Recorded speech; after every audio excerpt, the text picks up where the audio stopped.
Channel کو subscribe کریں اور ویڈیو کو اپنے دوستوں کے ساتھ شیئر کریں۔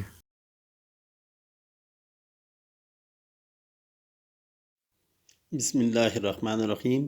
سن 4 ہجری۔ سن 4 ہجری میں کل 3 غزوات، غزوہ نجد، غزوہ بنی نذیر اور غزوہ بدر ثانیہ ہوئے تھے، اور 5 سرایہ، سریہ ابو سلمہ، سریہ عبداللہ بن انیس، سریہ رجی، سریہ بیر معونہ اور سریہ عمر بن امیہ زمری ہوئے تھے۔ حضور صلی اللہ علیہ وآلہ وسلم نے حضرت زید بن ثابت رضی اللہ تعالیٰ عنہ کو عبرانی زبان سیکھنے کا حکم دیا تھا۔ آپ نے 15 دن میں عبرانی زبان سیکھ لی تھی۔ حضور صلی اللہ علیہ وآلہ وسلم کے نواسے اور حضرت رقیہ رضی اللہ تعالیٰ عنہ کے صاحبزادے حضرت عبداللہ بن عثمان رضی اللہ تعالیٰ عنہ کا 6 سال کی عمر میں جمادی الاول میں انتقال ہوا تھا۔ حضور صلی اللہ علیہ وآلہ وسلم کے نواسے اور حضرت فاطمہ الزہرا رضی اللہ تعالیٰ عنہ اور حضرت علی رضی اللہ تعالیٰ عنہ کے لخت جگر حضرت حسین رضی اللہ تعالیٰ عنہ کی ولادت ہوئی تھی۔ ماہ رمضان المبارک میں حضور صلی اللہ علیہ وآلہ وسلم نے حضرت زینب بنت خزیمہ رضی اللہ تعالیٰ عنہا سے شادی کی تھی۔ ماہ شوال میں حضور صلی اللہ علیہ وآلہ وسلم نے حضرت ام سلمہ رضی اللہ تعالیٰ عنہ سے شادی کی تھی۔ پردے کا حکم جمعہ یکم ذوالقعدہ 4 ہجری کو ہوا تھا۔ سرایہ ابی بن مسلمہ بن الاسد المخزومی یکم محرم 4 ہجری بمطابق 625 عیسوی کو ہوا تھا۔ حضور صلی اللہ علیہ وآلہ وسلم کو خبر ملی کہ 2 سردار خویلد طلحہ اور سلمہ اپنی قوم کو جنگ کے لیے اکسا رہے ہیں۔ اس سریہ میں 150 صحابہ کرام رضی اللہ تعالیٰ عنہ نے شرکت کی تھی۔ اس سریہ میں مسلمانوں نے بنی اسد قبیلے کے علاقے پر قبضہ کیا تھا۔ غزوہ احد میں لگنے والے زخم سے سریہ ابن سلمہ میں حضرت سلمہ رضی اللہ تعالیٰ عنہ انتقال فرما گئے تھے۔ سریہ عبداللہ بن انیس 5 محرم 4 ہجری بمطابق 625 عیسوی کو غرفہ کے مقام پر ہوا تھا۔ رسول اللہ صلی اللہ علیہ وآلہ وسلم نے 5 محرم کو حضرت عبداللہ بن انیس رضی اللہ تعالیٰ عنہ کو سفیان بن خالد قبیلہ بنو لحیان کے قتل کا حکم دیا تھا۔ حضرت عبداللہ بن انیس رضی اللہ تعالیٰ عنہ نے سفیان بن خالد کا سر کاٹ کر مسجد نبوی میں آپ صلی اللہ علیہ وآلہ وسلم کو پیش کیا تھا۔ رسول اللہ صلی اللہ علیہ وآلہ وسلم نے اس کامیابی پر حضرت عبداللہ بن انیس رضی اللہ تعالیٰ عنہ کو اپنا عصا مبارک پیش کیا تھا۔ واقعہ بئر معونہ ربیع الاول 4 ہجری کو پیش آیا تھا۔ بئر معونہ کنویں کو کہتے ہیں۔ بئر معونہ مکہ و اسفان کے درمیان واقع ہے۔ ابو برا عامر بن مالک قبیلہ بنو کلاب سے حضور صلی اللہ علیہ وسلم کی خدمت اقدس میں حاضر ہوئے تھے کہ نجد میں اسلام کی دعوت کے لیے مسلمان حفاظ و قراء کا دستہ بھیجا جائے۔ اس کے جوار میں 3 قبائل، ان قبائل میں سے ایک قبیلہ بنو سلیم، دوسرا قبیلہ حزیل اور قبیلہ بنی عامر آباد تھے۔ ابو عامر برا بن مالک نیزہ بازی میں مشہور تھے۔ پہلے حضور صلی اللہ علیہ وآلہ وسلم کو دستہ بھیجنے میں تردد ہوا، لیکن ابو عامر برا بن مالک کی وجہ سے 70 حفاظ و قراء صحابہ کرام کو بھیجا تھا۔ اس دستے کا سالار حضرت منظر بن عمر انصاری رضی اللہ تعالیٰ عنہ کو مقرر کیا گیا تھا۔ ان کے ساتھ جانے والے صحابہ کرام اصحاب صفہ کہلاتے تھے۔ حضرت صلی اللہ علیہ وآلہ وسلم نے ایک خط دشمن خدا سردار قبیلہ عامر کے سردار عامر بن طفیل کے پاس بھیجا تھا۔ یہ خط لے کر جانے والے قاصد حضرت حرام بن ملحان رضی اللہ تعالیٰ عنہ، جو کہ حضرت انس بن مالک رضی اللہ تعالیٰ عنہ کے ماموں تھے۔ عامر بن طفیل نے خط کو کھولے بغیر جبار بن سلمہ کو حضرت حرام بن ملحان کے قتل کا حکم دیا تھا۔ یہ سن کر حضرت حرام بن ملحان رضی اللہ تعالیٰ عنہ نے فرمایا، رب کعبہ کی قسم میں کامیاب ہو گیا۔ یہ الفاظ سن کر جبار بن سلمہ کے دل پر اتنا اثر ہوا کہ وہ حضور صلی اللہ علیہ وآلہ وسلم کی خدمت میں حاضر ہو کر مسلمان ہو گیا تھا۔ ان حفاظ و قراء کو بئر معونہ کے مقام پر ہلاک کر دیا گیا تھا۔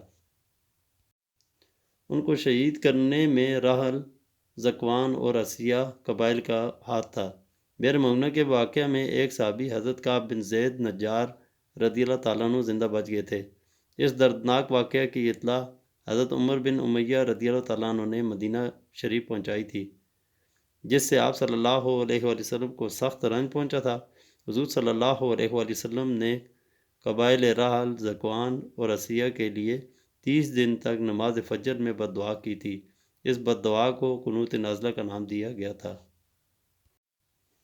سریہ ابو رافع صفر 4 ہجری کو پیش آیا تھا۔ بنی ازل اور بنی قارہ والوں نے حضور صلی اللہ علیہ وآلہ وسلم کی خدمت میں حفاظ و قراء تعلیم اسلام کے لیے بھیجنے کی درخواست کی تھی۔ آپ صلی اللہ علیہ وآلہ وسلم نے 6 اصحاب بھیجے تھے۔ ان 6 اصحاب کو 50 تیر اندازوں نے گھیرے میں لے کر حملہ کیا تھا۔ ان میں سے 4 کو مقام ربی پر شہید کر دیا گیا تھا اور باقی 2 اصحاب حضرت زید بن دسنہ اور خبیب بن ارت رضی اللہ تعالیٰ عنہ کو زندہ گرفتار کر کے مکہ لے جایا گیا تھا۔ آپ کو مشرکین مکہ نے زندہ سولی پر لٹکایا تو آپ کا منہ قبلہ کی جانب سے ہٹا دیا تھا، مگر لکڑی خود بخود قبلہ رخ گھوم گئی تھی۔ آپ کی لاش 40 دن تک سولی پر لٹکی رہی۔ حضرت زید بن دسنہ رضی اللہ تعالیٰ عنہ کو ابو سفیان کے حوالے کیا گیا تھا۔ حضرت زید بن دسنہ رضی اللہ تعالیٰ عنہ سے ابو سفیان نے یہ الفاظ کہے تھے: تم کو قسم ہے سچ سچ بیان کرنا کہ کیا تم اس بات کو پسند کرتے ہو کہ تمہارے بدلے میں محمد صلی اللہ علیہ وآلہ وسلم کو قتل کر دیا جائے؟ حضرت زید بن دسنہ رضی اللہ تعالیٰ عنہ نے اس کے جواب میں کہا کہ خدا کی قسم مجھے یہ بھی گوارا نہیں کہ محمد صلی اللہ علیہ وآلہ وسلم کے پیر میں کوئی کانٹا چبھے اور میں اپنے گھر میں بیٹھا رہوں۔ اس پر ابو سفیان نے کہا کہ محمد صلی اللہ علیہ وآلہ وسلم کے اصحاب ان سے اس قدر پیار کرتے ہیں کہ میں نے دوستی میں اس سے بڑھ کر کسی کو بھی نہیں پایا۔ پھر ان کے قتل کا نتاس کو اشارہ کیا۔ نتاس صفوان بن امیہ کا غلام تھا۔ حضرت خبیب بن ارت رضی اللہ تعالیٰ عنہ نے حارث بن عتبہ کو غزوہ احد میں قتل کیا تھا۔ اس کے لڑکوں نے حضرت خبیب بن ارت رضی اللہ تعالیٰ عنہ کو خرید کر قتل کر دیا تھا۔ غزوہ بنی نذیر ربیع الاول 4 ہجری میں پیش آیا تھا۔ بنو نذیر کے 3 سردار حی بن اخطب، کنابہ بن الربی اور سلام بن ابی العقیق تھے۔ حضور صلی اللہ علیہ وآلہ وسلم قصاص کے لیے بنو نذیر کے پاس گئے تھے۔ ان سے عمر بن امیہ کے ہاتھوں قتل ہونے والے 2 افراد کی دیت کے موضوع پر بات ہوئی۔ اس دوران ان کے سردار حی بن اخطب نے آپ صلی اللہ علیہ وآلہ وسلم کو پتھروں سے ہلاک کرنے کا پروگرام بنایا تھا۔ آپ صلی اللہ علیہ وآلہ وسلم پر پتھر گرانے کے لیے عمر بن حجاش تیار ہوا تھا۔ حی بن اخطب کو اس ارادے سے باز رکھنے کے لیے سلام بن مستقیم نے کوشش کی تھی۔ آپ صلی اللہ علیہ وآلہ وسلم کو اس بات کی خبر حضرت جبرائیل علیہ السلام نے دی تھی۔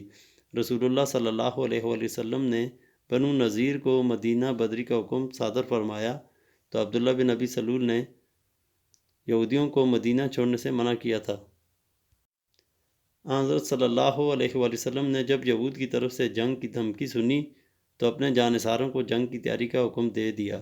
ایسے موقع پر آپ صلی اللہ علیہ وسلم نے مدینہ میں اپنا نائب حضرت عبداللہ بن ام مکتوم رضی اللہ تعالیٰ عنہ کو مقرر کیا تھا۔ اس غزوہ میں رسول اللہ صلی اللہ علیہ وآلہ وسلم نے اسلامی پرچم حضرت علی رضی اللہ تعالیٰ عنہ کو عنایت فرمایا تھا۔ رسول اللہ صلی اللہ علیہ وآلہ وسلم نے 15 دن تک بنو نذیر کا محاصرہ جاری رکھا تھا۔ رسول اللہ صلی اللہ علیہ وآلہ وسلم نے بنو نذیر کے سردار کی خاص تلوار سعد بن معاذ رضی اللہ تعالیٰ عنہ کو عطا فرمائی تھی۔ غزوہ بنی نذیر کے بارے میں قرآن پاک کی سورہ حشر نازل ہوئی تھی۔ بقول ابن عباس رضی اللہ تعالیٰ عنہ سورہ حشر کو سورہ بنی نذیر کے نام سے یاد کرنا چاہیے۔ حضور صلی اللہ علیہ وآلہ وسلم نے حضرت محمد بن مسلمہ رضی اللہ تعالیٰ عنہ کے ذریعے بنی نذیر کو مدینہ سے نکل جانے کا حکم دیا تھا۔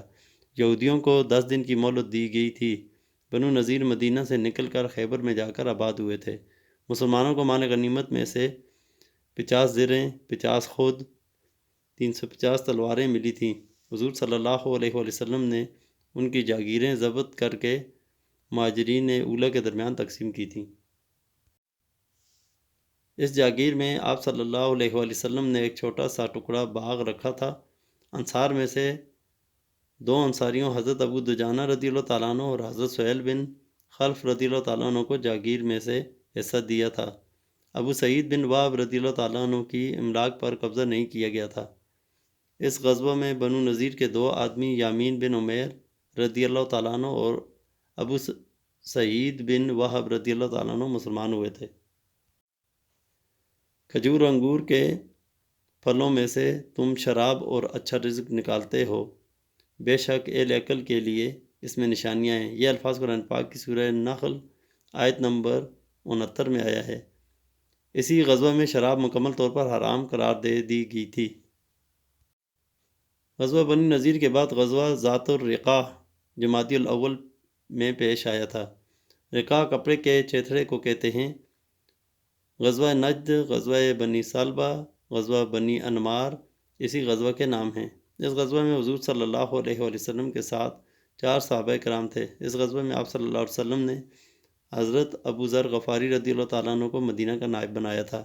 اسی غزوہ کے دوران صلاۃ الخوف پڑھی گئی تھی۔ غزوہ ذات الرقاع میں 2 قبائل بنی سالبہ اور بنی محارب کی سرکوبی کے لیے مدینہ سے روانہ ہوئے تھے۔ غورث بن حارث نے حضور صلی اللہ علیہ وسلم کی تلوار مبارک پر قبضہ کر کے آپ صلی اللہ علیہ وسلم کو یہ کہا تھا کہ اب آپ کو کون بچائے گا؟ آپ صلی اللہ علیہ وسلم نے جواب میں فرمایا تھا اللہ۔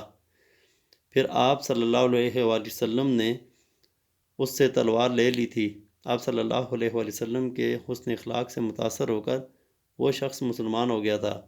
اس کے متعلق قرآن پاک میں سورہ مائدہ آیت نمبر 14 میں ذکر آیا ہے۔ غزوہ ذات الرقاع سے واپسی پر آپ صلی اللہ علیہ وسلم نے ایک گھاٹی پر قیام فرمایا تھا اور 2 صحابہ کرام حضرت عباد بن بشر رضی اللہ تعالیٰ عنہ اور حضرت عمار بن یاسر رضی اللہ تعالیٰ عنہ کو حفاظت پر مامور فرمایا تھا۔ قبیلہ اورینا کے 2 افراد آ کر مسلمان ہو گئے تھے۔ قبیلہ اورینا کے ان مسلمان ہونے والے لوگوں نے حضور صلی اللہ علیہ وسلم کے چرواہے کے ہاتھ پاؤں کاٹ دیے اور اس کی آنکھوں اور زبان میں کانٹے چبوئے تھے۔ اس واقعے کے متعلق قرآن پاک کی سورہ المائدہ کی آیت نمبر 37 نازل ہوئی تھی۔ جوئے کی ممانعت کے متعلق قرآن پاک کی سورہ المائدہ کی آیت نمبر 92 نازل ہوئی تھی۔ غزوہ بدر ثانیہ شعبان 4 ہجری بمطابق جنوری 625 عیسوی میں واقع ہوا تھا۔ غزوہ بدر ثانیہ جنگ احد میں کفار سے دوبارہ مقابلہ کا وعدہ کیا تھا۔ غزوہ بدر موعد، غزوہ بدر اخری کے علاوہ غزوہ بدر ثانیہ، غزوہ بدر صغری اور غزوہ بدر سفیان کے نام سے مشہور ہیں۔ مقام بدر بوجہ بازار تجارت مشہور ہے۔ غزوہ بدر ثانی میں حضور صلی اللہ علیہ وسلم کے ساتھ 1500 صحابہ کرام نے شرکت کی تھی۔ غزوہ بدر ثانی میں کفار کی تعداد 2000 تھی۔ مدینہ منورہ میں غزوہ بدر ثانی کے موقع پر حضرت عبداللہ بن رواحہ رضی اللہ تعالیٰ عنہ کو نائب مقرر کیا گیا تھا۔ اسلامی لشکر کا جھنڈا حضرت علی رضی اللہ تعالیٰ عنہ کو عطا کیا گیا تھا۔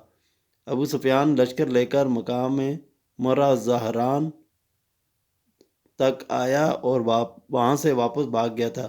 ابو سفیان نے لڑائی سے گریز کے لیے بوجہ قحط و خوشحالی کا عذر تراشا تھا۔